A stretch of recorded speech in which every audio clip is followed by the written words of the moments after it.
So we have left from Thane, from the Kalwa Bridge towards the Shivaji Hospital, heading towards Airoli.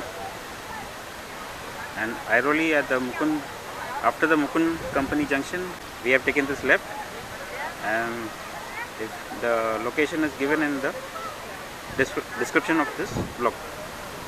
So you can follow the Google location and reach this place, which now we see as Mogliche Dam.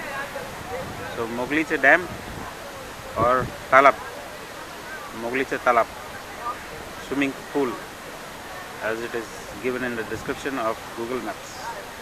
So this is the wonderful nature at Dighe near Airoli, and Dighe, the upcoming station near Mukund Company. So this is the back hills of Mukund Company.